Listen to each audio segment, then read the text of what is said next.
So, welcome to our Sustainability Tribes community event dedicated to sustainable tourism. I would just briefly tell you what is this event about. Uh, According to World Travel Tourism Council, uh, in 2020, because of COVID-19, an estimated uh, job loss is around 121 millions, and more than $3.4 trillion in GDP could be lost. So this is a staggering statistics for year 2020. And as we know that after the pandemic started, tourism industry is one of the worst hit industry. But on the other hand, uh, this is also kind of an opportunity in the crisis where we could see that in tourism industry specifically, we can now look at much bigger picture where we can recognize that tourism by its nature involves destination as a whole. So not just the industry and economics of the industry, but also the natural systems, the community, the people, the tradition, local traditions, as well as cultural assets and infrastructure is involved. And that's where basically sustainability in tourism sector comes in picture. So today we are going to talk about sustainable tourism. Now, I would just briefly tell you about uh, Sustainability Tribe. I'm your host, Amruta Kshemkalyani. I'm a sustainability advisor myself. My primary expertise is sustainable built environment. But I have been passionate about raising social awareness, and it's been 11 years through Sustainability Tribe. I have been educating community and society. Uh, so, uh, why sustainable tourism? So actually, Sustainability Tribe is Middle East first and only media which has been dedicated its voice to sustainable tourism for 10 years at least. Uh, I personally love traveling, and we always focus on sustainable tourism. So we have till now covered ecotourism destinations, 11 ecotourism destinations. I have worked with 23 hotels and resorts. We have covered 8 UNESCO protected reserves, and we have created guides, sustainable tourism guides, one of which is a guide for sustainable tourism guide for Iceland is first of that sort on internet. I basically wanted to bring focus to sustainability in tourism. And our today's speakers are basically all the organizations we have visited, we have witnessed personally or firsthand their sustainability efforts. So the idea behind this panel discussion is not just talk about sustainable tourism, but also showcase the champions in sustainable tourism. One such champion is Sixsenses, as we know, internationally recognized. And basically to inspire other businesses, professionals, as well as travelers for sustainability in tourism. So our first speaker is Simone Truxler. She's a sustainability manager of Sixsenses Zighy in Oman. She graduated with bachelor degree in business and administration from University of St. Gallen, Switzerland. She quit her job and moved to Southeast Asia. After a few months of traveling, she decided to put a stronger focus on hospitality and sustainability to her career and volunteered for 3 months at Sumba Hospitality Foundation in Indonesia. Thereafter, she enrolled in an executive MBA program at Europe's best hospitality school, École Hôtelière de Lausanne. I hope I pronounced it correctly. And her role at Six Senses Zighy has allowed her to seamlessly blend her personal passion and education to innovate and pioneer a number of new initiatives at resort. I have personally seen so many things she started there and her contribution. And I would be sharing links in the chat later on about all these organizations which are involved today. And we have featured them on Sustainability Drive. So have your eye on the chat as well. Then Marta. So Marta Mills, Sustainable Tourism Advisor at IUCN WCPA, Tourism and Protected Areas Specialist Group. She is a Sustainable Tourism Advisor specializing in sustainable destination management and protected areas tourism, advised and provided training on responsible tourism development for several international organizations in the Caucasus, the Western Balkans, and Eastern Europe. One of the tutors of OECD International Training Academy, TNAT on sustainable on tourism management in natural areas. Mentor and associate staff member at Leeds Beckett University for the MSc in Responsible Tourism Management course, focusing all academic research on mountain and peer tourism. Marta has a lot of interesting things to share with us today, and I'm looking forward to that. Then we have Norm van Hoff, founder of Bali Ecolodge, Sarinbuana Ecolodge. We went there a few years back with our family. It is a beautiful, self-sustaining boutique resort. And you would hear more about that, of course. Norm holds a diploma in permaculture and integrative design science for sustainable human communities. Since moving to Bali in 2000, Norm has been working full-time on diverse projects and programs, from running an environmental NGO to developing ecotourism businesses, green construction, designing, and implementing sustainable sanitation systems in post-tsunami and recently a reef protection program in Raja Ampat, West Papua.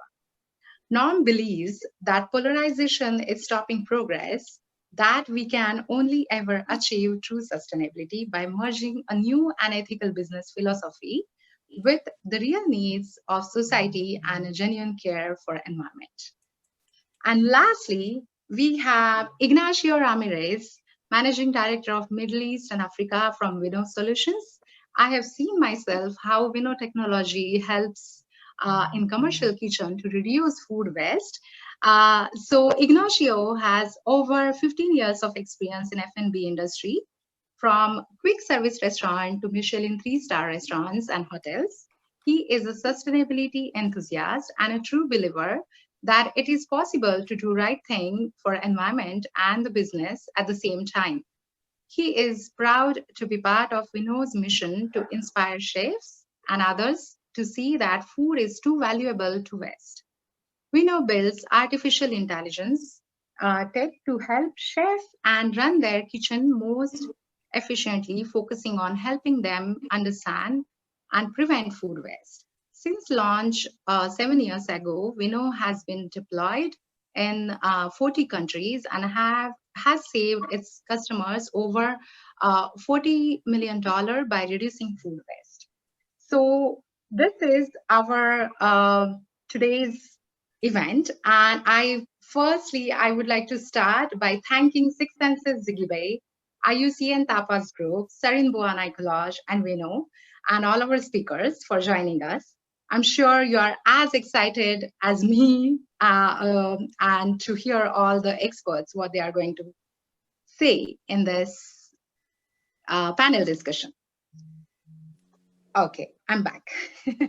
So let me look at participants once so that I could, admit a few. All right. So I would just wait 2 more minutes so that all our participants are in.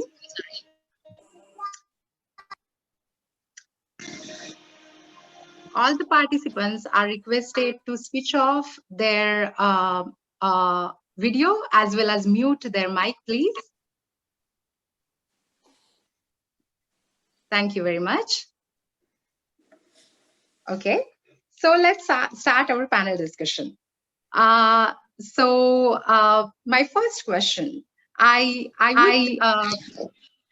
okay, participants, can you please switch off your video as well as mute your mic? Thank you very much. So the first question, and I will start with Simone here. So I want to ask Simone that how COVID-19 has affected, how did you cope up at Six Senses Zighy Bay, and what changes do you see tourism-wise? Yes, hello everyone. So from our side, being a luxury resort in the Middle East, unfortunately, it has affected our business that we had to close in mid-March. So our resort has been closed for 8 months now, and it has been difficult not having guests around for such a long time. What we tried in this time, when we couldn't have guests or we couldn't welcome guests at our resort, we tried to bring the resort to the guests by offering online panels, workshops, just sustainability talks and tips and tricks for sustainability at home, to still keep the dialogue and the relationship, the dialogue open, and to maintain a relationship with our guests from home, from wherever we are right now. Me myself, I was still at the property for a couple of months, and now in August I moved back home. But still, we keep on offering these online tutorials to keep the guests updated, to just pass on the message and make sure that they know we are still there. And I think what has changed tourism-wise, the travel landscape has definitely changed, and I guess from an international traveler's perspective, the trend is more towards specific, special, tailor-made, personalized experiences, a bit away from just booking a large hotel somewhere all-inclusive. It's more, especially in relation with COVID, the private solution, the safe solution, that you're somewhere in a remote, secluded area where you have your private villa, your private package. That's a little bit what we observe. And also in terms of sustainability, people have spent a lot of time now at home with their families. They could reconnect with themselves as well. They became more aware about, that maybe the sustainability is just a bit more at the forefront of people's mind at the moment, because they saw the planet also a bit recovering. They were forced to travel locally, so at some point you couldn't pass the border anymore, but you start looking around what your own country has to offer. So it was definitely sustainability-wise a bit of a positive. I mean, it had a positive impact on sustainability, which, with all the negative impacts COVID had, that was a positive one. Right. Very rightly, you mentioned about how focus has moved from international travel to local travel. And I think Marta has a lot of interesting things to share with us in terms of how COVID has affected tourism-wise. So please, Marta. So, so thank you very much for inviting me. I just wanted to just make one thing. Sorry, I just started talking and the sun has just come out in a very grey London, which is very unusual. And now actually I can't see the screen, but so slow. But we can see you. Yeah, okay. So I just wanted to do a small clarification that I am an independent consultant, but I'm representing the IUCN Tourism Protected Areas group for this webinar. So in terms of tourism in protected areas and the impact of nature, COVID has changed. It has changed a lot, because when you're thinking of the environmental impacts, so nature has recuperated, so has that chance to rebuild itself in many places, and also the new tourism sites have been created, new tourism products have been created as well, based on the well-being, based on yoga. There's a lot of yoga movement now, and We've seen some national parks, for example, have created the sort of barefoot trails that people go and, you know, take the shoes off and walk barefoot and touch trees and really sort of connect the nature. So that's a really sort of positive thing in terms of environmental and social impact, because people have that the awareness about our connection to nature has been raised, definitely, and there's a bit more mindfulness when it comes to our relationship with nature and relationship with national parks. Of course, it's been some negative impacts. That there's that new type of tourist who's never been to, like, for the mountainous protected area, for example, like we've seen in the Dolomites, for example, when I've been working recently. And so you know, there's the issue there of people coming in flip-flops or high heels to the mountains. They just don't know what to do. So there's safety concerns as well. There's, you know, some areas are very crowded. But I think overall, generally, it's been a positive change. You know, there've been lots of changes in governance, for example. So, so I'm again talking about tourism protected areas. So national parks and destinations management organizations and communities started working together for the first time. They used to be separate. Now they're really looking, they're saying, you know, we've got the same goal. We either want to increase more tourism or we want to focus on domestic tourism. You know, what do we do together to change this? So they started together. They reached out to communities, which also has been a really positive impact. Then, you know, there's been changes in financing. So again, looking at new opportunities to finance, not only relying on tourism tax, for example, like again, like going back to the Alps, for example, in the protected areas there, they got really used to just getting money from the tourist tax and they were not looking for other financing opportunities. So suddenly it's looking at alternatives, you know, and looking at financing again, reaching to communities. And also when it comes to tourist behavior, it's something that Simone has just said. It's people are looking a bit more into this sort of more tailored experiences. They're looking more into being remote in nature. You know, they don't want to be in crowded places. So that will also have an impact on nature and protected areas, because that means that more people will shift towards going into those places, and that's got various consequences. But I think, you know, overall, what I would like to say, just one thing, that in my opinion, I mean, at the moment I'm running this course, the OECD course on impact of tourism in protected areas, and kind of, and we're looking at the future of tourism protected areas. And I think that the main thing that is coming out of this is that COVID is really, I mean, it was a challenge. It confused us all. It messed everyone up. We lost a lot of money and all that, but it's been a great opportunity to also look at new alternatives, to hopefully look at the impacts that we have on nature and hopefully minimize the negative impacts in the future.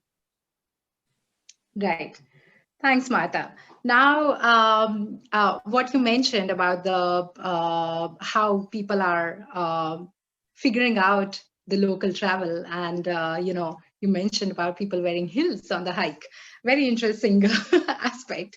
I think Norm had some other angle to share with us in terms of what happened. What did you observe in Bali over there during the COVID pandemic and lockdown? Yeah.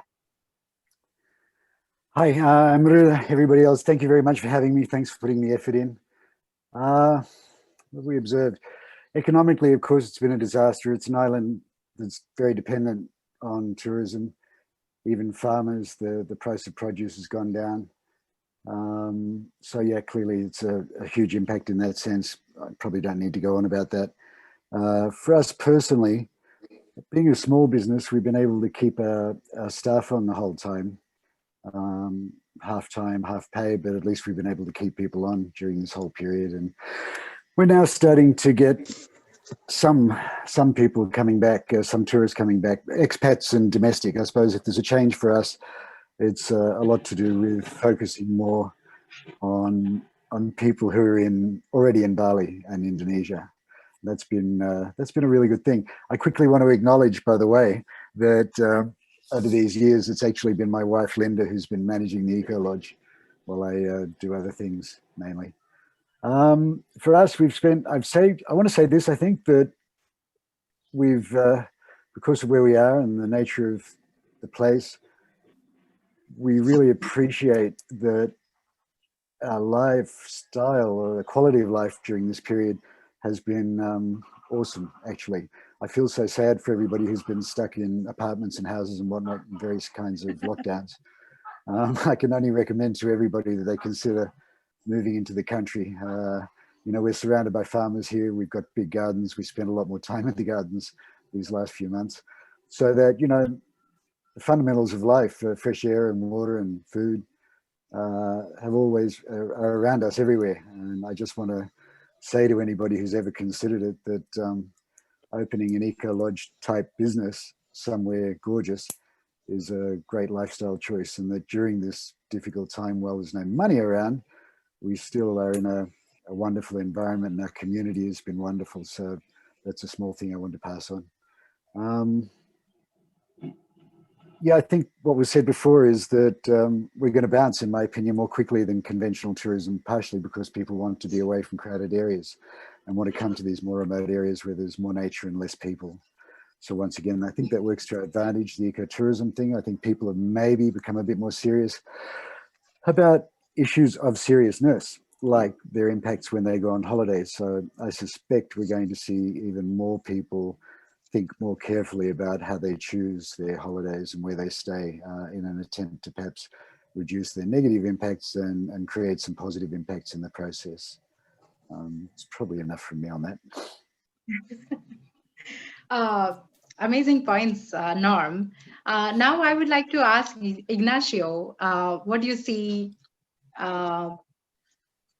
during the COVID lockdown, and how do you see tourism-wise in terms of your food waste innovative technology? So it's some new angle.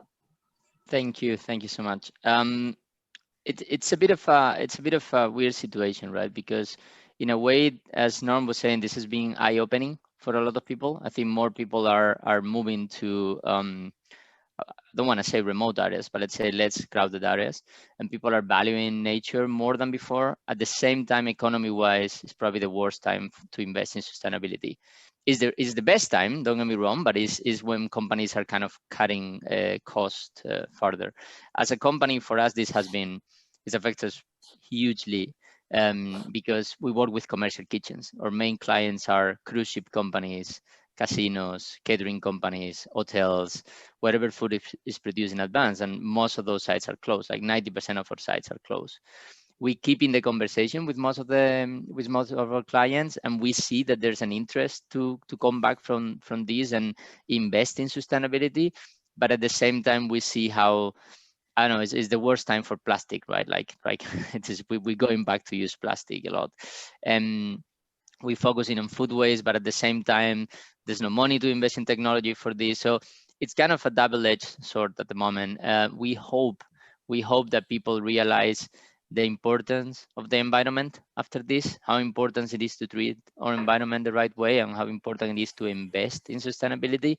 But sadly, the indications that we're seeing from Asia at the moment is like some of the trends are getting worse and not better. So there's more waste, there's more food that's being wasted, there's more plastic that's being thrown away. So it's kind of a bit of we're at a time that it could be a huge opportunity, but we really need to push forward for this, because otherwise we're gonna miss a big chance. Correct. Yeah. So thanks, Ignacio. Now my next question. I will start with Simone again. And, you know, I'm asking you this question, but I have so much to share in terms of answer, because this was my last, basically, travel to Six Senses Zighy Bay this February, before the pandemic. And I have seen so much over there. But yes, tell us more about how do you support sustainable tourism at Six Senses Zighy Bay? Yeah, well, first of all, we try to keep our operation as sustainable as possible. So it starts with sourcing locally as much as we can. We have an organic farm, an organic garden, which you've visited, and yeah, we try to actively engage with suppliers to also talk about packaging alternatives, to reduce packaging where we can, or avoid it completely if we have to buy from outside, and if it's not possible, to at least aim for a sustainable material. We have an active waste management system in place on the property, we are able to recycle about 80% of our waste. A lot of it is, we have about 55% of food waste, but we have a compost machine. So we try to, we actually, with food waste, we put everything in the compost machine, and then we use it for the soil at the farm. So we have 100% of the food waste recycled. We recycle all of the glass waste on the property. We crush the glass and mix it with cement into and use it for construction work. We have a water, it's called a reverse osmosis plant. So we filter the seawater and produce fresh water and drinking water. So we don't have to buy water from outside. It's really just down to this 20% of non-organic waste that we're still a bit dealing with and trying to find new solutions. And, you know, just the main strategy at the moment is just to avoid where we can, because we're in a very remote place. It's difficult to recycle things. It's difficult to get things over the border, especially now with COVID. But the waste management is something where we are really proud, which we are really proud of. Then also we try to involve our guests as much as we can. I already mentioned the workshops. We have a place called the Earth Lab, which is it's a lab, as it said, like a little workshop area where we make the glass recycling. For example, guests can come and visit and do some glass art. We teach them how to make soap. We have a candle making where we melt the used wax into new candles. And it's just little things where we give the guests the opportunity to participate and to learn how to recycle, to learn natural recipes. And for example, once a week we do a beach cleanup where guests can join. Sometimes we do things with the community where guests can join. So it's really, we try to not just do it for ourselves, but also to share it with the guests, to let them participate, to give them the opportunity to learn. We also, going forward, we will also offer carbon-free rates on our website that guests can offset their carbon footprint with the hotel. So it will be scope 1 and scope 2 emissions, but that should be something that the guests, again, giving guests the opportunity to do something themselves. We have a sustainability fund in place, which is a specific fund which is used, like part of the revenue from the guests go into that fund, and it is specifically used for community projects, which at the moment it's used for infrastructure projects to support the local schools. We helped with the building of a new hospital. We supported the Center for Handicapped Kids. We are actively engaged with the Ministry of Environment. We do ocean cleanups. We build a hiking path or a walking path on the beach. We support the local soccer team. We organize donations with the community. So it's really it's a very diverse angle, and we work with many local institutions and organizations. And this is also what we're planning over the course of the next 1 or 2 years to really create, also work together with the women, with local women in Oman. There is the Omani Women's Association where they produce products for us and we sell it at our boutique. They come twice a week to our resort when we're open and sell we have like a little souk where they sell their products to the guests. But it's really about also actively creating jobs for Omanis. We hire a lot of people from the region to give them also career opportunities and to involve them actively in our operation and to work together with them, to include them. Perfect. Now, Norm, I would like to ask you the same question in terms of sustainable tourism. What are your efforts? Of course, I have seen so much when we visited, but I would like to hear from you. Thanks, Amruta. I've taken a couple of notes because I'm getting old and I forget things. I'll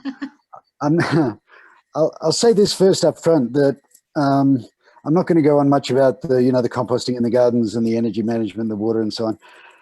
I think the new world is, maybe we talk about this a bit later, but I think the new world for us is not just about reducing our negative impacts, but about regenerative tourism, this new concept that we need to be actually making our local environment better, not just reducing our negative impacts. We should be moving towards improving things. So perhaps I'll go a little bit sideways with this and say that one thing we've done all these years is promoting to other people to do what we do. So we're very open source about everything we do here. And I couldn't tell you how many times I've said, especially to younger couples, you know, go and do this, leave the city, go and open a little eco-lodge somewhere, because each of those little eco-lodges becomes a safe haven, a sanctuary, if you like, for nature. I do really believe that genuine, I emphasize ecotourism, dramatically benefits the environment as well as the local community. A little quick example I might give you just came to me, and Marta would know more about this kind of thing too. We work quite a lot in a place called Raja Ampat over the last few years. It's an island group. It's widely held to be the best place in the world to go diving now. The reef systems there are awesome, but damaged. And what we found, it's counterintuitive over the last few years as we traveled around, that we had a boat, is that the areas near a homestay or a village tended to be in better condition than the areas that were remote. So you'd come to a remote island or a coral cay, middle of nowhere, and you think, oh, this is going to be great, this is going to be awesome coral. But in fact, you'd find it was extremely damaged, bomb fished and so on, because nobody's watching. So where there's a village or where there's a homestay, people are there. For sure, there are still issues we have to fix, fishing and anchoring and so on, but the really big damage is very much out of sight. So, you know, the idea that we have more homestays in that environment means more protected areas because there's someone there watching, as well as making a dollar from it. I'd say another thing we're really keen on is encouraging, here in Bali and also in Raja Ampat there, where we remain involved, locally owned ecotourism. So I personally very much like this idea that, say, where we are here in Bali, rather than waiting for more investors to come and build more, let's call them boutique hotels or ecotourism properties, I'm encouraging locals to build their own homestay and then work with them to find ways to plug the gaps, for example, in promotions and the internet stuff, the English and all that, the websites and so on. And then finally, maybe, yeah, I'm actually repeating myself according to my notes here. I think it's very big in my mind now that it's a really good thing if we can, you know, even a big business or bigger businesses like Six Senses, say, encourage local people to take part in this, you know. And, you know, a person who's in a village like ours, a farmer, doesn't often care much about nature, the birds, the whatever. But, you know, if you flip them into a homestay owner by osmosis and by experience and by economic incentive, they will start to care about the birds and the trees and the monkeys and so on, because there's a financial incentive. But there's also an exchange of ideas between foreigners coming and arriving and talking about, oh, it's really nice to see birds in the trees and not in cages. I've seen this have an impact here. So I guess I think personally, we have to move the dialogue past, you know, the water management, the energy, the organic food, the gardens, the composting and all that stuff, which of course we have to do, into this kind of new world where we're really actively trying to make things better, including encouraging other people to do it. Yeah, that's definitely a great contribution from your side. What you mentioned is definitely first the sustainable tourism, and then to kind of, you know, do something more to contribute to environmental conservation and you know, development of the communities, which is amazing. So we have seen really great examples of a big resort chain, in a way, Six Senses boutique resort, which what they are doing in their properties and how they are changing the face of tourism. And they are doing, actually, they have this sustainable tourism, you know, ethos going on for years. Now we are talking about sustainable tourism. But obviously we have on our panel all the champions who have been doing something towards sustainable tourism for all these years. So Marta, from your perspective, I would like to hear about sustainable tourism. Yes. I will talk that, but it's very interesting what Noam just said, that thing about the coral being better, what the communities are. It's just really, as it happened last night, I came across this example of a very small sort of community-run whale watching company in New Zealand, and I was reading about them, and it was very interesting that it's a Maori community in New Zealand, so it's indigenous people, and they set up this company and they take people for responsible whale watching, and you know, but they take small groups, they take them in a specific time, so it's not all the time. You know, they know how to manage the whole process of people intervention into the life of the whales, if you say it that way, but also that then, you know, the money goes straight back to the indigenous community. And also that company educates people, educates tourists on these tools. They talk about conservation, they talk about how they protect the local population of sperm whales, and this is also creating this thing that other companies in this area are really forced to start behaving more responsibly, because they can see that this is also what brings more tourists. So, you know, that's forcing them to behave more responsibly, and then also inform their tourists about more responsible practices. But that, you know, overall, that all actually helps the conservation of nature in that particular area. So I completely agree that it's just when people are watching, and particularly if they're indigenous communities who really care about their area, they do watch. So that's just a comment, because that I just found it very interesting what Norm just said. But from my perspective, again, talking about tourism protected areas, you know, the world has changed, and we can't really go back to it's never going to be the same again. So I would say that we can support sustainable tourism, but, you know, by rethinking, reshaping things, kind of reevaluating us. You know, we need to be more aware of the way we travel, the way we use nature, the way we use protected area and its resources, and we need to be more aware of impacts. And I think that's also, Norm said the first thing they just said. We really have to be more aware of our social and environmental impacts when we travel, and, you know, how we use the resources, how we can minimize the negative impact. And another thing is, you know, with supporting local, and that's Simone mentioned again, just, you know, supporting local destinations, supporting local food, supporting local producers.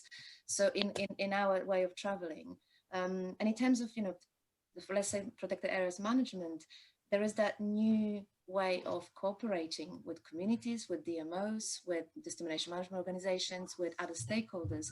So to support sustainable tourism, I think it's very important just to not to go back to the pre-COVID phase, you know, actually just to, now we found new ways of cooperating, we found new alternatives of working, of financing, of governing all these places. So let's keep them going, and let's not go back to the pre-COVID phase when it was just all sort of focused on the economic benefits and economic gains. So, you know, and also supporting when it comes to these cooperations, you know, with communities, with parks, with DMOs, I think it's also very important that all these organizations, they support themselves and also other stakeholders and the tourism into kind of raising that awareness about, you know, educating about the impacts, educating about the impact on biodiversity, and encouraging people to really think a little bit more and be a bit more careful how we use resources. Thank you, Marta. Now, Ignacio, I would like to hear from you. Yeah, Same well, question. great examples from like I really admire what you guys are doing. I think there's two things here. One Marta, you just said, is about education and raising awareness. In a personal perspective, we work with food waste, and one of the main things that we did, especially in the UAE when we came here 5 years ago, was raising awareness, was running workshops and running free educational programs to kind of educate people in the problem of food waste, because sometimes we are aware that there's an issue, but we kind of ignore the impact of it. Like in this case, and I don't want to just bring the focus on food waste, so I don't want to just go, but just an example, food waste have 3 times the impact on the environment that single-use plastics. And people don't know that. People don't even think about it. People don't realize that when you throw away a tomato, you throw away 50 liters of water, that you throw away way more than when you throw in a piece of plastic. And I think that's important. I think raising awareness is important. But I think at some point we need to move away from the word sustainable tourism. It should be a standard way of doing things. We cannot just keep celebrating, oh, do you know there's this little lodge in this remote island in Indonesia that is doing this. well, actually, you know, the hotel that you have in your city should be doing, if not the same, a similar thing or as much as they can do, right? And it's always like we talk about sustainable tourism in like remote areas, right? It's like something that is exceptional and something that like you need to take a 10 hours flight to go and you need to drive for 5 hours. Why not here? Why not close to us? Why we don't invest money? Why don't governments legislate in that sense, right? Why we move away a little bit from the financial returns and focus on preserving the environment? And I find it, and this is a complete personal opinion. I'm speaking as Ignacio Ramirez and not as Winnow, but I think it's funny how sometimes developed countries tell countries that are in development process to, hey, don't stop that, don't destroy this nature reserve, don't keep that, you shouldn't do that. We did it 100 years and 50 years ago to become developed countries now, but I'm going to tell you to stop it, and I'm not going to help you find an alternative. And I think there's a responsibility from a government perspective and from governments in all over the world to focus on this. And I think sometimes we miss it. Sometimes we keep putting the pressure on the people, the pressure on, oh, you should do that, you should do this. For me, something that is amazing, I'm Spanish, I'm based in Dubai, but I'm from Spain, and I know more sustainable resorts and sustainable lodge out of my region than in my region, right? Like close to home. It's like, I don't know why.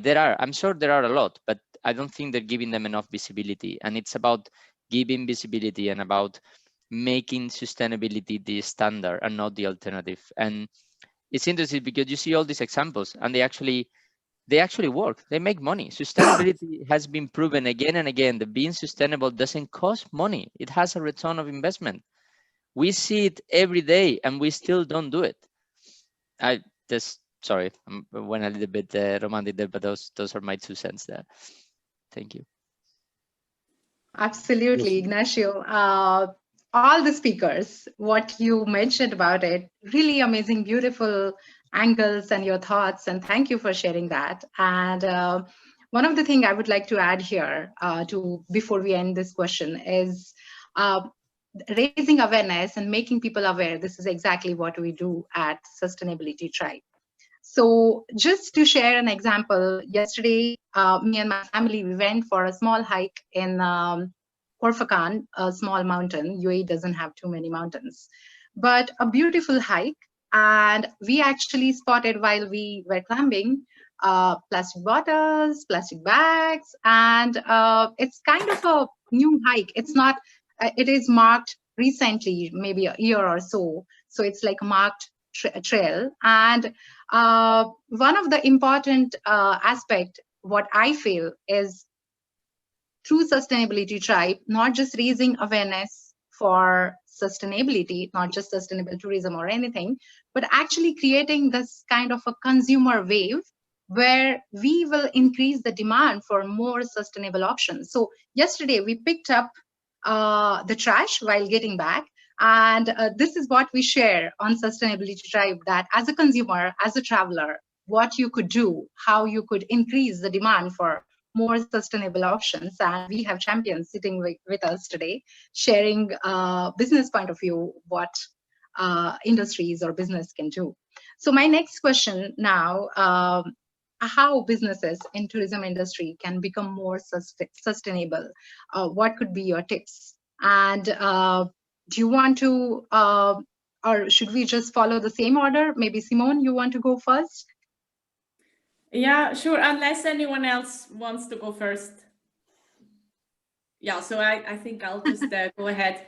I think one very important strategy to follow, or I mean, what I'm also confronted in my daily job is the culture of the organization, and changing the culture is really difficult.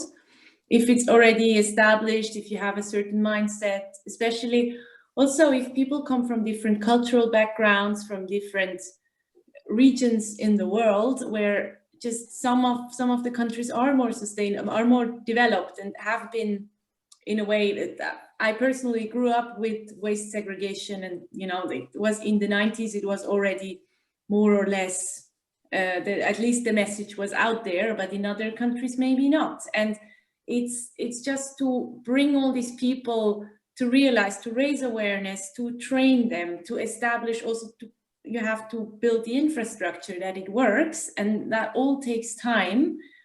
And I think it's really important to hire the right people. If you make changes, that you consider that in your hiring process, that you ask the people who you're interviewing, what is sustainability for you? What kind of role has sustainability in your life, in your work? Are you aware of the impacts? Then, just to see that the culture slowly can build up and that you don't have too much resistance. Because it's true what Ignacio said, there are sustainable, affordable solutions now in the market. And it's just about making people aware of that, and kind of people are not yet that open for a change that is probably a bit more of it's sometimes not even the investment, it's more about the government policy that has to be changed, or, some kind of formality that you have to do. But you need to have the right people in your organization who are willing to do the research, do the work, and then, support you in your work and work together on it. I think also networking is quite important. There are many, especially now during COVID, there's so many online panels and webinars, and just, keep the dialogue open. It's always good in participating in these kind of things, because you get to know more experts, you learn about technologies in the region, about innovations. I think tracking is also very important, tracking and monitoring your consumption, and just to see where there are easy wins, where you can reduce your carbon footprint, your energy, water wastage. I think it's something also in terms of research, that when your business is open, you're busy, and it's really difficult to get people to focus on research and to give you the data, especially people who don't work with computers. It's sometimes, it's time consuming, and it's not something people cared about 20 years ago. So to find, now it's getting better. There is research available if you know where to look for it. But if it's for your own business, most of the time you really need to establish it yourself. But it's important to identify and to see the areas of improvement. And it's not just a waste of time to do it. It's really important that you track it, especially if you have to, for example, for government things, if you need something to change, you need to have the data available to support your arguments. So I think it's an open dialogue, it's the networking, it's the tracking, and hiring the right people. That would be my answer to that question. Thank you. Marta, do you want to go on this one? Yes, Simone, I think that was fantastic. That was also sort of my point as well, because I was just going to mention the leadership and the willingness to change. So that's exactly what Simone was saying. There's a certain culture already, and I think that's the whole culture about sustainable tourism. That again, summarizing what other speakers have said before, that sustainable tourism is still niche, and I can't understand this. I think why is it not mainstream? Why do we still say this tiny Ecolodge there, this tiny Ecolodge somewhere? Why does it have to be? It should be mainstream. It should be something that we everything do. But the culture is not there. As the idea of the whole idea of sustainable tourism, it's still it's still something that it's developing very slowly, hopefully more and more. But again, it's still something niche. So so that culture is there, that mindset is there, and for me, it's the changing mindset is very, very crucial, and it's about you need the right people for it. And as Simone said, it's hiring the people. So it's that having the leadership, so having someone or an organization or even a person sometimes, either within a local government or within a national park or within a business, that will just say, right, we have to change things. We need to look in a different way. So I think this is really, really important. And also, I just briefly wanted to mention the Global Sustainable Tourism Council criteria, sustainability criteria for destinations, also for businesses, because we had this course that I'm running at the moment on the future of tourism in natural areas. We were talking about environmental impacts, and then someone said, but how do we start? Like, what there's so many eco labels, there's so many guidance. Where do we start? And I just thought, probably if you really didn't know how to make your business sustainable, the easiest way would be really to, apart from reading about other businesses, but go on the Global Sustainable Tourism Council website. You know, they've got the criteria. I mean, it's a fantastic sort of global baseline standards for sustainability. You know, and they're very simple. They give you the indicators. They pretty much tell you what you can do to improve sustainability. You know, and they're all around 4 pillars, and it's the sustainable. There's, you know, it's kind of sustainable management of organization. So how you can improve the whole organization, you know, how you can have a strategy, you need the right people. So it's almost like a guidance what you can do. And then you've got a section on social and economic impact. So again, what you can do to improve that, you know, it's local purchasing, local employment, you know, the diversity in employment. Then the third pillar is the cultural impact. So again, you know, how do you, as an organization, how you can support the cultural heritage of your place, you know, how you can ensure that the local communities have access to these cultural places, you know, how you can support the traditions of the local community as an organization. And then the fourth one is the economic impact. And of course, that's the whole way of, you know, the whole range of things that what you can do to reduce and improve the energy rating and waste and pollution and all that kind of things. But it's almost like a guidance what a business can do to improve it. And of course, nobody's expected to follow all this, you know, tick all the boxes when it comes to this GSTC standards. But even just to give you an idea, if you really want to change something, if you feel like, okay, well, I'm this leader who, you know, I've got the mindset now, I want to be more sustainable, go and have a look and pick things that will work for your organization. That would be my advice. Absolutely, Marta. There are a lot of standards available, and organizations that can always pick few different and create their own tailor-made kind of sustainability goals. So thank you. Norm, what do you like to add here? First of all, let me please go back to what Ignacio said, because that was really awesome. The line he told us about the impact of food waste, that's a fantastic point. It's the sort of point that makes people sit up, pardon me, and take notice. You know, all the other stuff we've been talking about for many years, as an older guy, I'm the oldest guy here by far, you know, you ask yourself, we started talking about this stuff in the late 60s. We knew the problems back then.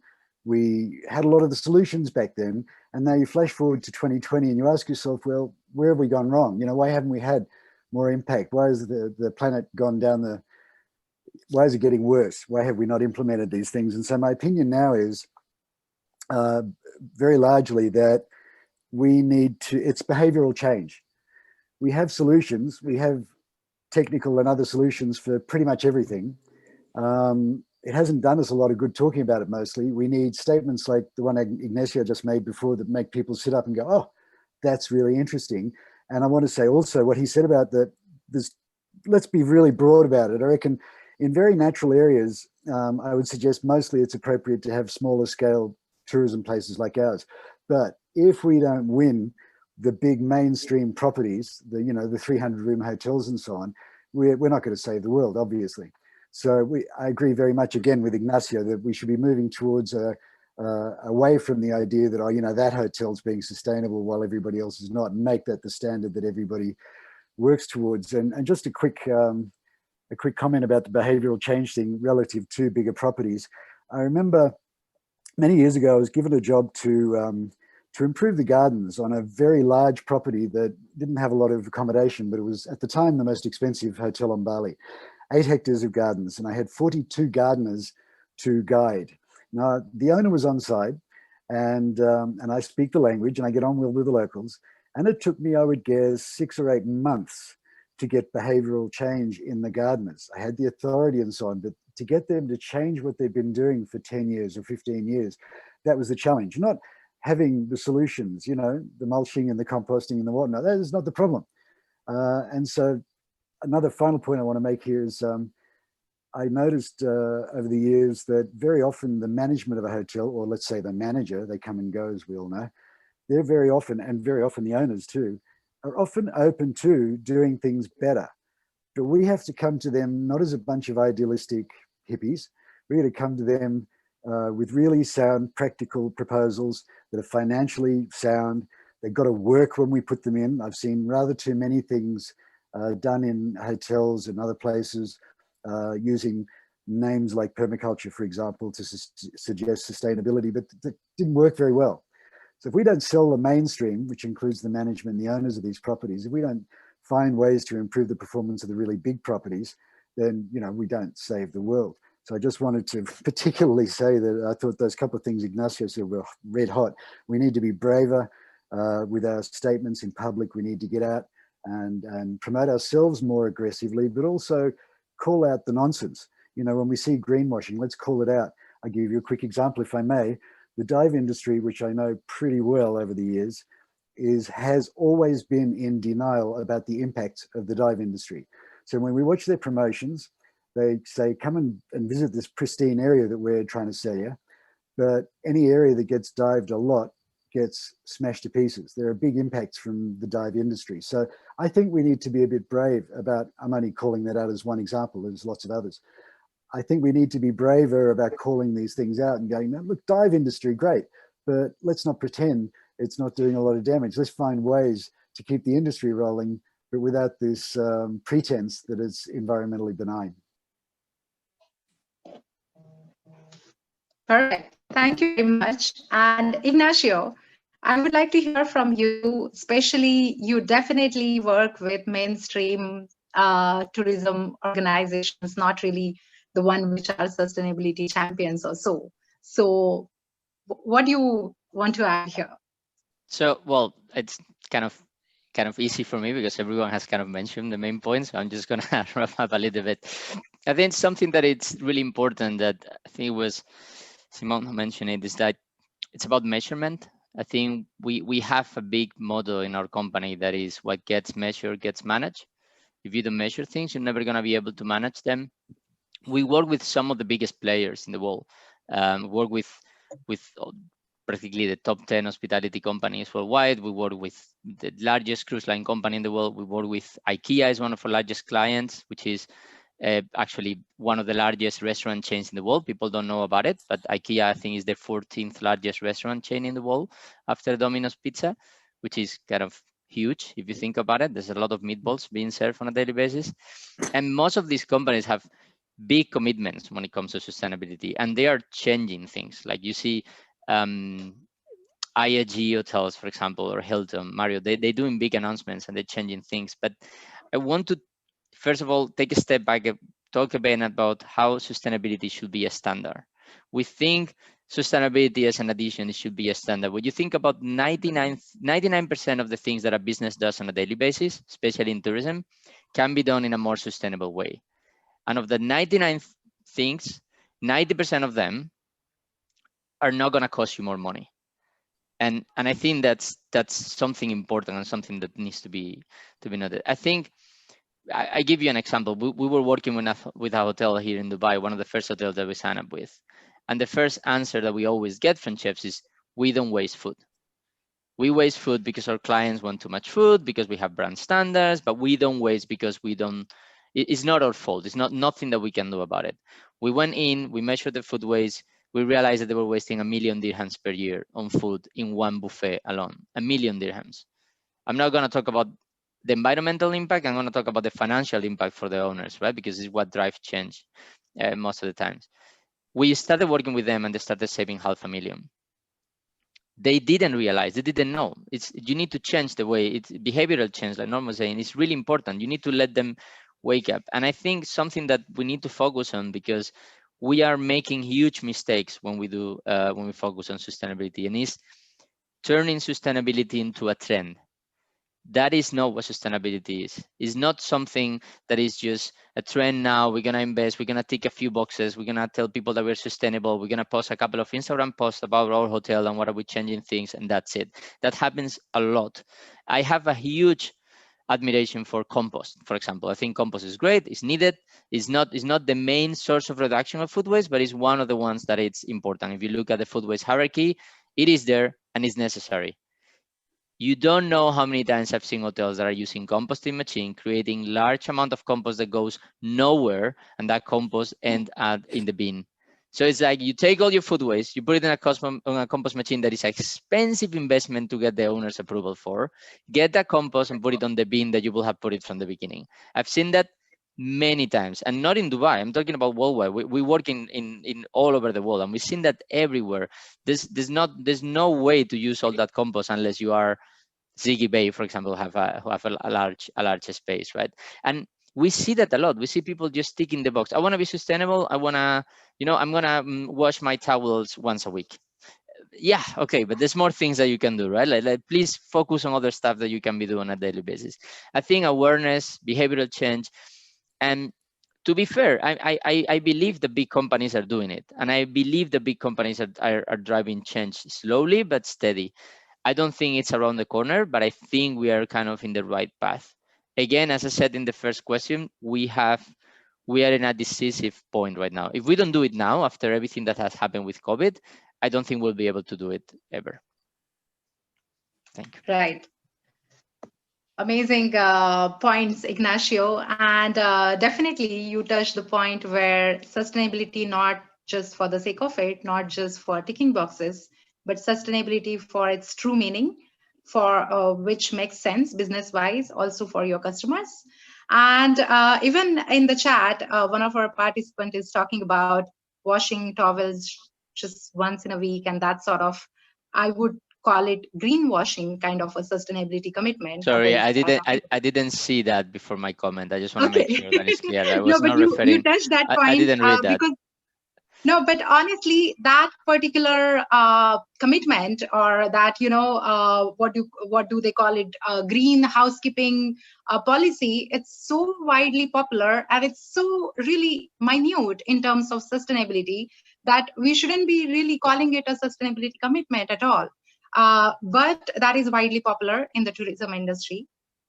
But in the background of that, I would like to ask our next question is, to flourish sustainable tourism, in your opinion or in your experience, what is missing currently? What do you think? What is missing? And from your organization's struggle, what tips you would like to give here?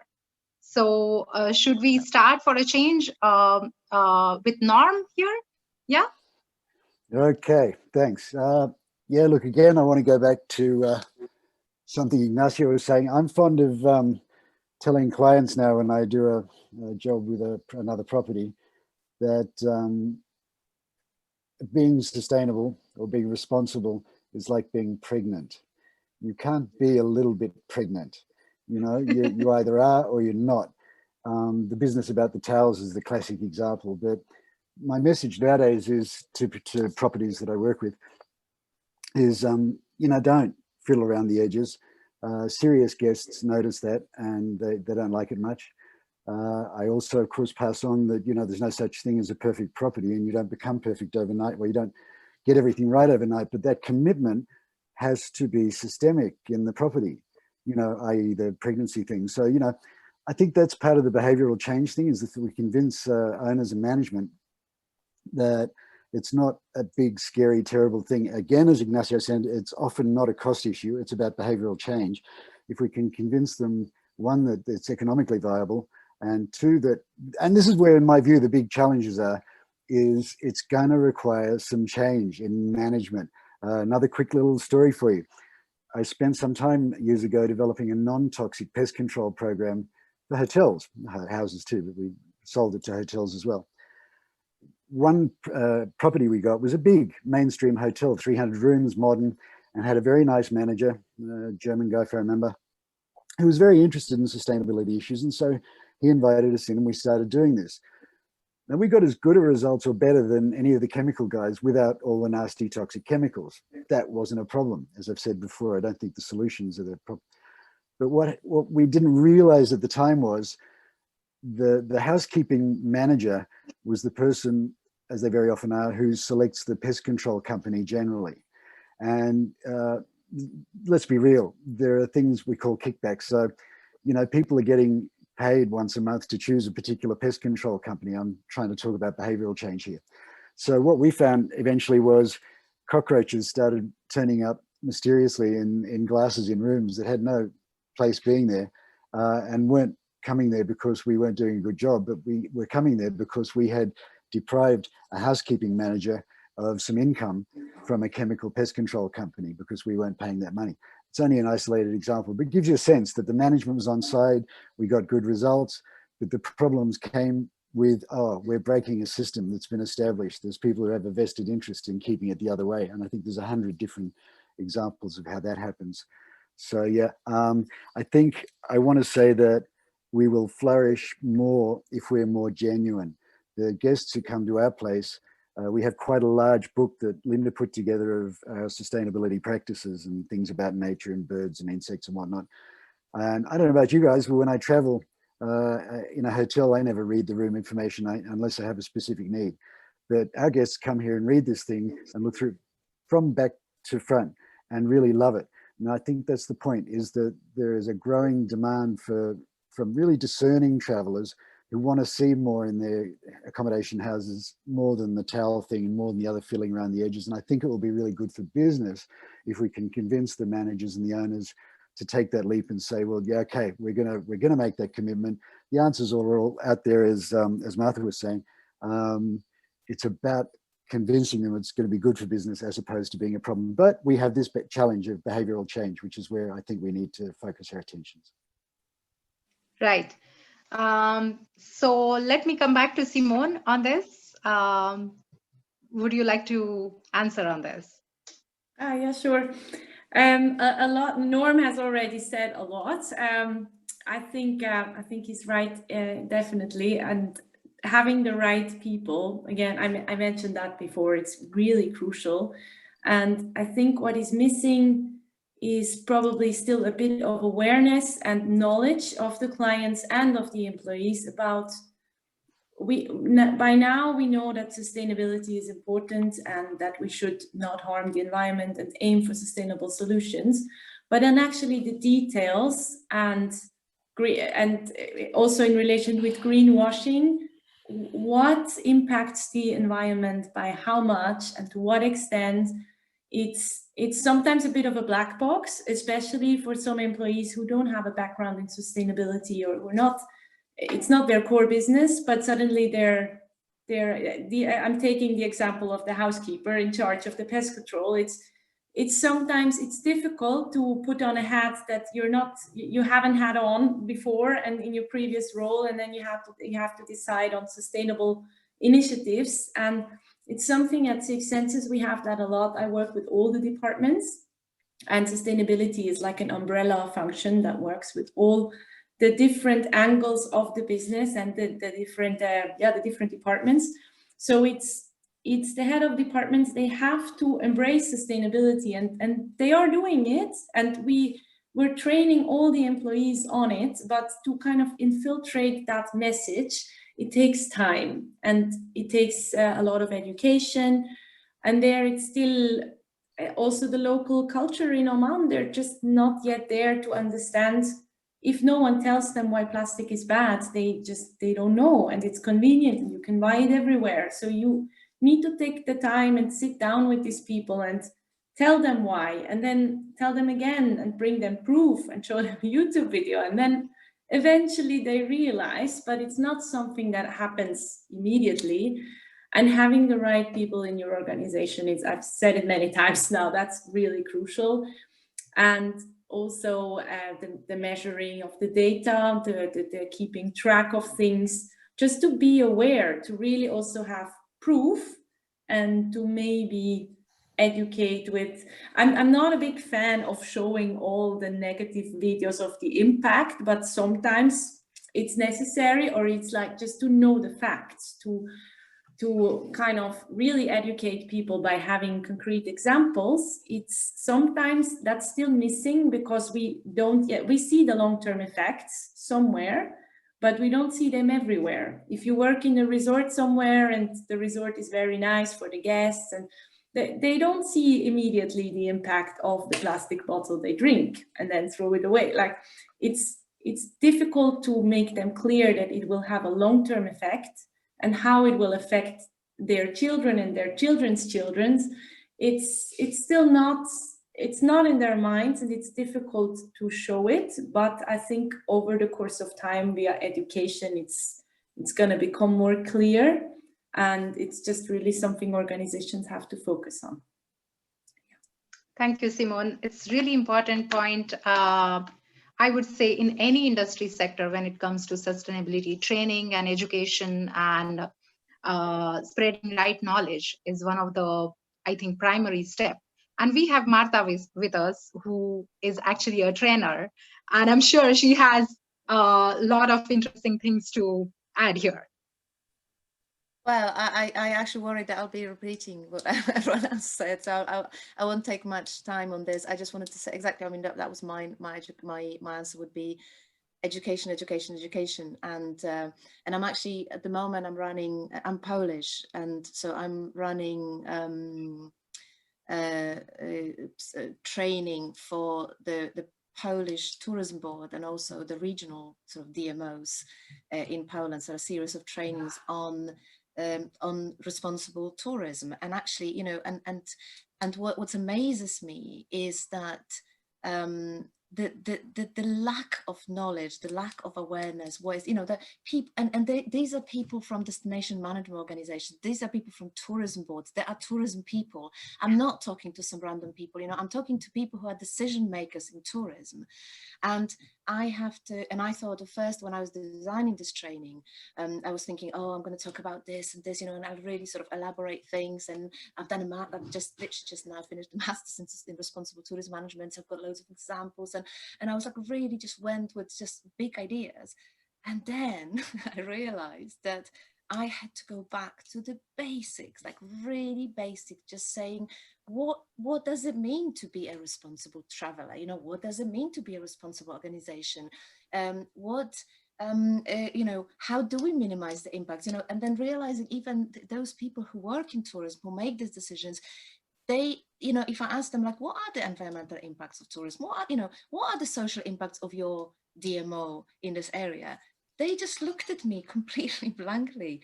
And I thought, oh, you know, that realization of the lack of knowledge was absolutely mind-blowing to me. And I understand, as I said before, that it's still niche, and I understand that we you know, it's still developing, and we still think, like Ignacio said, we still think, oh God, it's a trend, you know, so it's something maybe trendy, maybe something sort of fashionable to do now, but it really should be the norm, absolutely.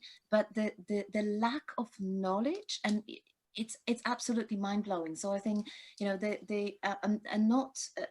I'm hopefully nobody's going to offend it, if anyone is watching from Poland is going to be offended about it, but I'm just talking as a, you know, as a general point of view, that just, you know, just the need in 2020, the need to explain the basic of what is a sustainable destination or a sustainable organization is very, very, it's kind of eye-opening what needs to be done. And, you know, and that education, it's just, that's something that needs to be done, because also I think, you know, that lower awareness also means that people still think that something that says eco or something that says sustainable has to be expensive or exclusive. And it doesn't have to be. And I think, you know, Ignacio said that all the time. It's like, it's not expensive, it's not going to cost you more money, but this is what the people still think, you know, and it comes to businesses, or comes to destination managers or park managers, national park, you know, talking to national park managers, and they're saying, oh, you know, if we change this, you know, if we need to do some zoning, when, you know, zones of people to come and visit, oh, that's going to be expensive, or you know, it's that sort of mindset of, this is going to be exclusive and it's going to be for everyone, so we can't do it. So I think, you know, that creating that more awareness will also mean better destinations, will also mean better nature, you know, more protection for biodiversity and more protection for the local people, which is very, very important. And that really is the better future of travel. But it's that one thing, you know, that education. Correct. So Ignacio, now I would like to hear from you. I'm going to be really quick. I'm just want to say we're missing two key points for me. That it's we're talking about hiring the right people, and I agree 100%. We need to have the right talent looking at this, but there's no point on hiring the right talent if you don't empower them and you don't give them the tools and the power to change and drive things. I've been working in hospitality my entire life. I've worked with a lot of sustainability, environmental managers in a lot of large operations and hotels and everything. And you'll be surprised how many times these people had a lot of knowledge, had great ideas, but had zero ways of driving it forward. There was zero influence in the business. The business was not incentivized. The people that were making the decisions in the business to become more sustainable have zero incentive to do so. And I think we need to wake up a little bit of this. I love when one was talking about hippies, right? I agree. I think we need to move away from this. I think money drives things, incentive drives things. And I'm telling you, when we're talking about hotels, if you incentivize general managers the same as you incentive for occupancy, revenue, you incentive them to be more sustainable. If you put those KPIs there, things are gonna move. Things are gonna move way faster. I think we are shy of doing it for some reason. Another point that I wanted to make, it's about pick your battles. I think in sustainability, we need to pick your battles a lot. I've been part of a lot of panels here in the UAE, and especially in the UAE, there's this, I don't know why, there's this focus on plastic, right? And I don't get me wrong, I think we need to end up plastic, but probably you cannot really sit down in the UAE and tell the people in the UAE to, you need to stop plastic because it's kind of part of their economy, right? Producing plastic. So maybe you need to focus on other things here first, and in other countries focus on plastic, and in other focus, like, you need to do what actually can be done and not have this idealistic view that you're gonna be able to do everything. Go step by step, steady, but do things. And about the educating part, I've seen that as well, Marta. Like we go in a lot of meetings, and to be honest, the best slides, the slides that drive more change, is when we use examples of, we're talking about food waste, and we say this is the same as having 10 elephants of food waste, and people are like, 10 elephants of food waste. That helps a lot. It sounds childish, but it's true, because you need to put a visual representation of what's happening. When we tell people that we use 15% of the landmass to produce food that is wasted, people don't believe it. People are like, what? 15%? What? Seriously? No, but how big is the world? And then you think about it and you're like, okay, when you drive across, I don't know, Spain or France, which part of the country is actually just farm and fields is the biggest amount, right? And I think we need to, even though sometimes it's surprising, we have a responsibility to educate people and to go down to the level, but also to empower them.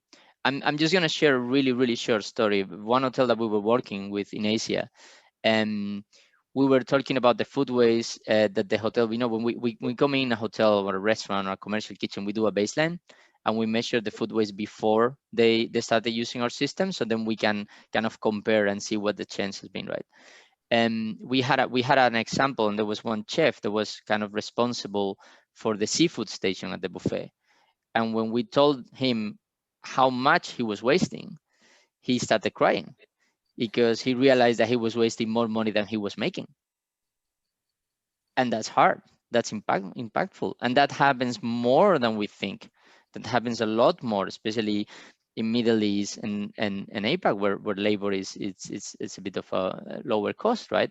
And I think, even though it's a sad story, it's also an empowering story, because he changed it. The next day, the entire seafood buffet was changed, and he was able to change it because the executive chef allowed him to do that. So I think we need to focus on empowering people, because people really want to change. Thank you. I think you're mute, Amruta. You're on mute. Thank you. Okay. Thank you for the amazing answer, Ignacio. So I think we will stop our panel discussion here, the question and answer session, looking at the time right now. I had a few questions, but we have time limit. So just to kind of briefly cover what our speakers said, is one of the biggest hurdle we have is resistance to change, and education, sharing knowledge, employing right people is the way forward. There is always a topic or question of cost involved in sustainability, but we definitely need to focus on what is the return on investment, and not just the investment, but what value you can add through that investment or cost addition. And not every sustainable solution is really costly. Most of them are just a few tweaks, implementing best practices. So I would open the floor for the questions. Please ask your questions in the comments, or you can ask us even directly speaking here. I have a question here. Is what are your opinions about considering the significant carbon footprint of air travel? Is there such thing as sustainable international air travel? Should it be limited?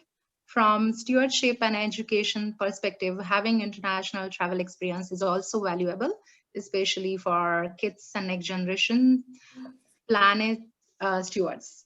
So I would actually, we haven't really covered the transportation part of the tourism, which is a very, very integral part of the tourism here. But I would like to mention a few things here. As recently IATA has announced that they are going to invest into R&D for a more cleaner aircraft fuel.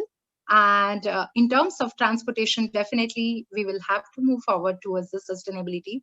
But definitely when we are traveling locally, we can try to opt for more sustainable transport in terms of public transport, or cleaner cars, hybrid cars, if possible, bikes and that sort of a thing. But international travel definitely remains carbon intense as of now, but we do have a positive kind of future ahead of us, looking at some international announcements.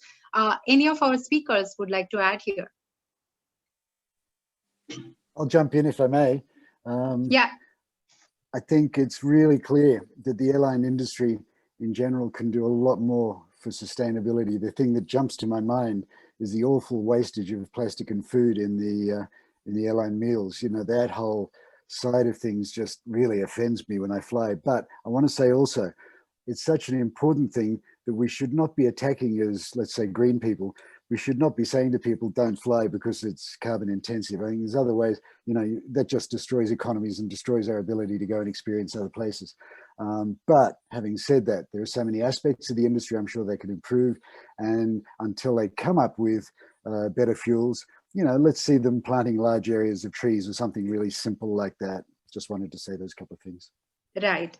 Yeah, definitely. Those are some of the aspects in terms of air travel. But even our parties said that international travel, even for families and kids to explore our world, it's kind of, we cannot completely eliminate it.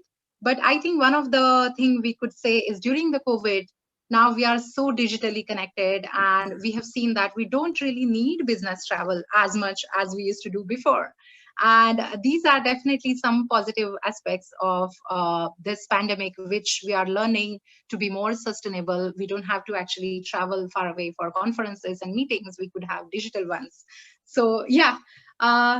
Yes, Marta, do you want to? Yeah, it just made me smile, because actually this morning when I was got up and cleaning teeth, I was thinking, you know, even this panel today, like probably pre-COVID, you would be thinking of inviting everyone over. You would, you know, just all of us flying to Dubai or whatever, you know, and having a panel. And that probably, you know, you don't, you probably don't have the enough finances to get us all there. You know, we'd have to go, and that would be, everyone will have this environmental impact, you know, and flying and everything.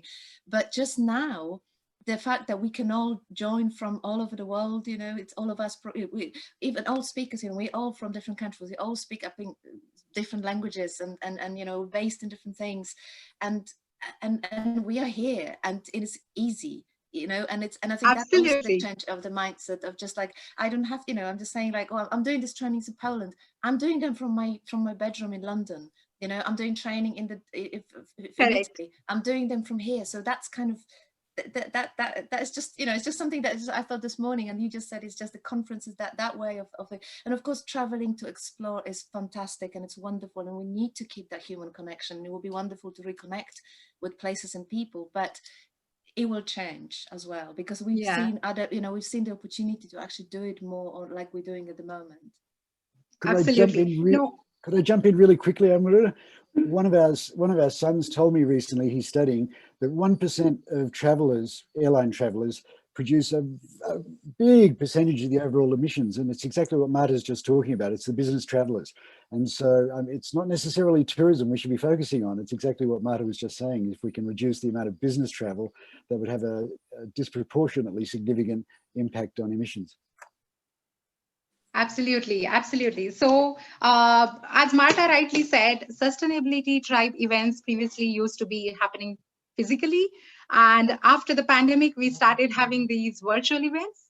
And I honestly, it's kind of a treasure box for us, because now we can invite the international experts like you. Norm is in Bali.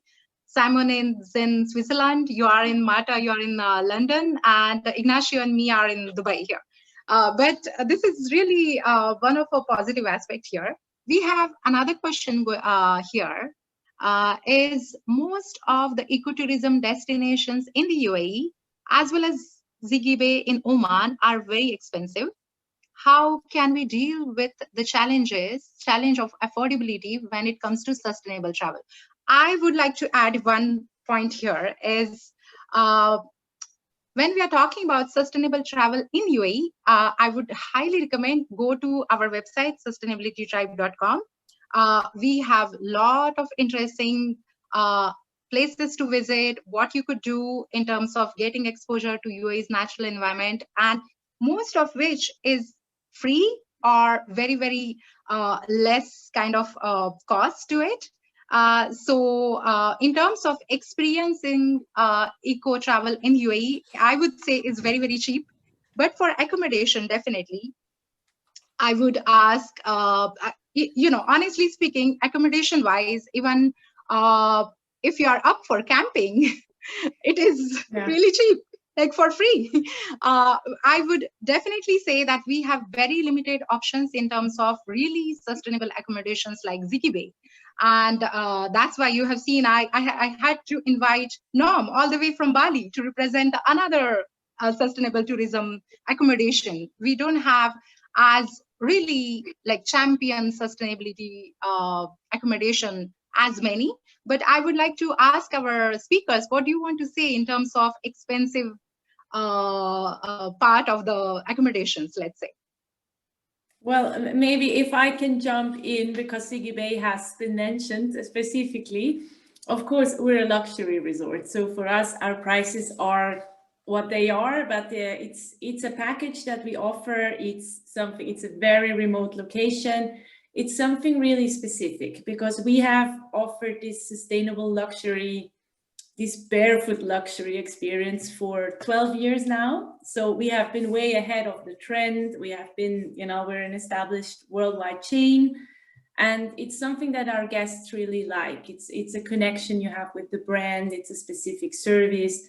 Now in COVID times, you have your private villa with your private pool, and it's something, you know, you need to be the type of traveler who likes that, but it's obviously a very, very special experience. And we try to kind of, you know, adapt also the website, you know, to really have the information there that people who care about sustainability, that they can read about it. They can also contact me for questions, and we try to really put the information out there that people know what they're paying for, that we also have the sustainability fund in place, that they know part of their revenues go really specifically to these community projects. We don't we're not even allowed to spend it for anything else. So it's really for a good reason.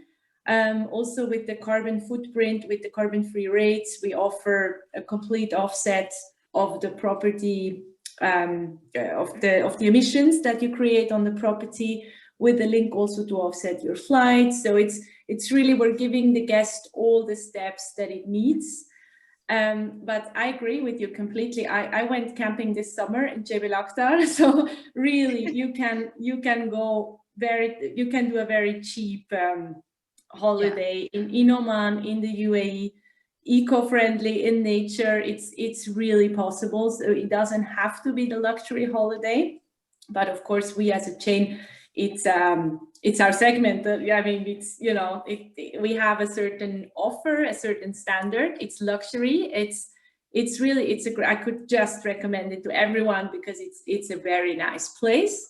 But obviously we have to take into we have to consider also the segment we are catering to. Like, people expect a certain standard, a certain comfort, and for that, really, we try to go as sustainable as we can, and we're doing really a lot of effort to use local materials, to think sustainably, and to pass on the message and make it as convenient for the guests as we can. Absolutely, Simone, thank you very much. So in the chat, initially I have shared the links for all the basically businesses, including Six Senses, Zighy, Bali Ecolodge, as well as Winnow Solution. All are featured on Sustainability Tribe.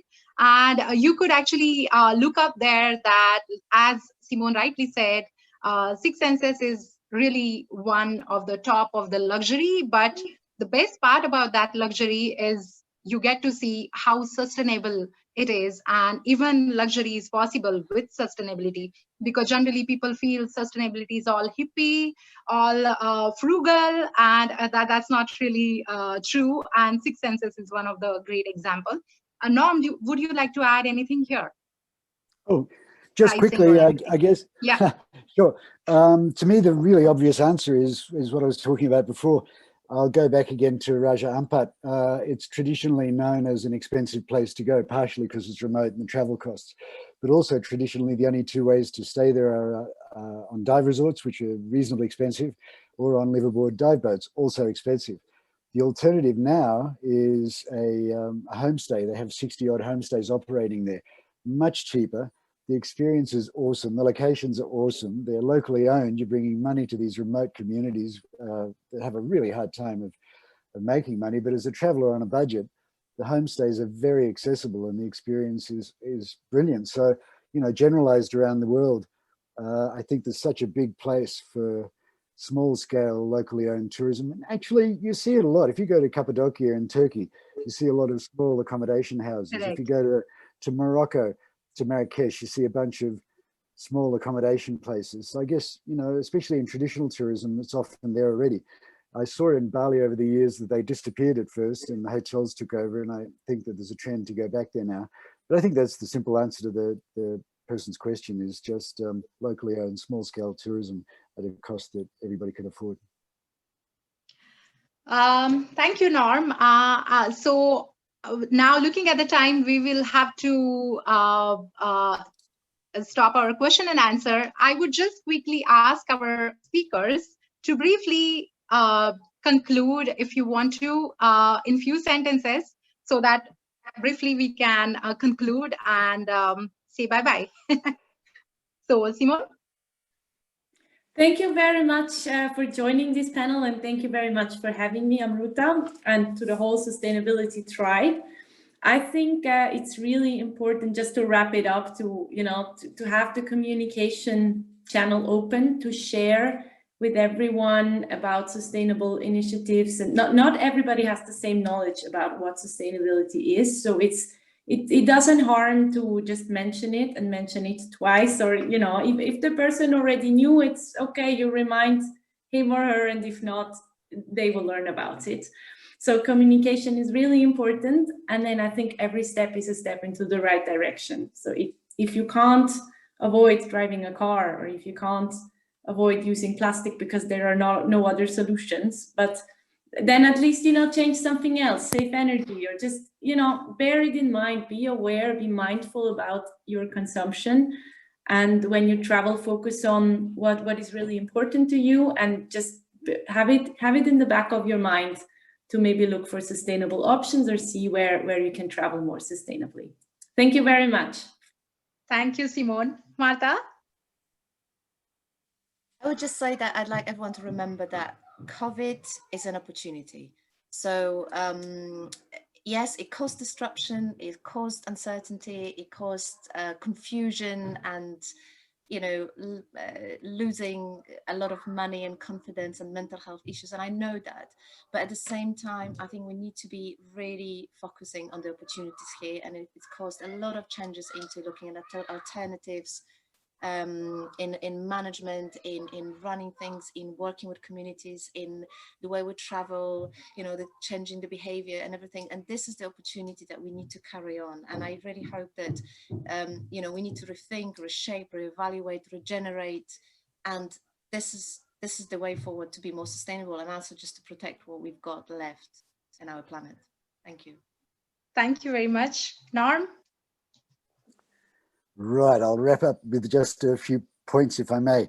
In what seems like Marta's world, I think it's so important what she's doing. I've had the same experience. You think, we imagine that the leaders in government and so on, people in authority have some sense of what they're in charge of, and it's so often the case that you need to go back to, you know, kiddie school and start with the basics. And it's really important that we get these people informed and leading better.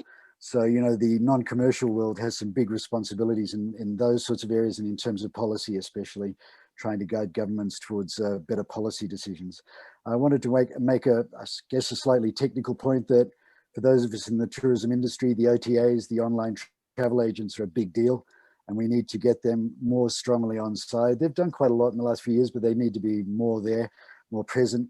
Also, for those of us in the industry, I think, like Six Senses, and perhaps ourselves, we're innovators, really. You know, we've been out there on the edge doing this, you know, ecotourism thing, this sustainable tourism thing. I agree with Ignacio before, that needs to become the standard. But I think for us to succeed, we need to keep innovating. We need to keep growing, keep up with the science. Quick example, pre-COVID, our little business here has been successful for many years. But if you're in this trade, you know that you can't stay in the same place. You have to keep moving ahead. So we recently, just to give you an example, invested in a new swimming pool that doesn't use chemicals. So it was quite a big deal for our small business to come up with a natural pool that is acceptable to mainstream people. That's an example of us saying, yeah, okay, business is okay, but we just got to keep moving ahead. And I think properties like Six Senses, or chains like Six Senses, pretty much there too, that they need to stay ahead of the game to stay successful. And I think I just want to say this last thing, going back to the regenerative tourism as opposed to eco or sustainable tourism, we need to move into this new world that we don't find ourselves just talking about minimizing our negative impacts. We take that as read and we start talking about how we're improving the state of our communities and improving the state of the environment in our areas, or at least with the resources that we have. You know, we're actually making things better, not just minimizing our negative impacts. That's probably enough from me. Thanks, Amruta. Thank you, Norm. And Ignacio. Yeah, well, I'm gonna be really brief. Well, thank you so much for everyone to come and for having me here. I think one of the key things I would like to say is start small. So focus on little things. What can you change on your day to day that can drive impact? Don't be too ambitious and don't try to convince people of you know what you do is exactly what needs to be done. Like, it happens a lot. Like, I'm a Southern Spaniard. I will never be able to be vegan. Like, that's just not gonna happen for me. But I'm really mindful of the environmental impact of my diet, and I eat vegan a few days a week, and I eat less red meat, and but if someone really drills my head with go vegan, it's not gonna have a positive impact in our relationship first, and obviously not in my behavior. So I think you need to start for small things, think what you can change. We all can change a lot of stuff just by changing our behavior and the way we do things. The other one is just watch where you put your money. If sustainability is important for you, check which business you're investing your money on. Check where you're spending your money and make sure that they are sustainable, that they do things the way you think they should be done. And I think that's important, because sometimes you're like, you know what, I'm not going to pay this 3 dirhams more, even though this company is having a much less environmental impact, because I'd rather. No, I think we need to change ourselves before asking everyone else to change. And I think the other one that I wanted to say is kind of talk, share, and spread. Like, talk about it. Make it the norm. Make it like something that is normal. And the more you talk about it, the more you educate the people around you, the more things that are gonna change. Thank you very much, Ignacio, and thank you all our speaker and participants. Thank you for joining. And I would just say that definitely what all our speakers mentioned, try to share as much possible. Maybe start with sharing some of the Sustainability Tribe tips.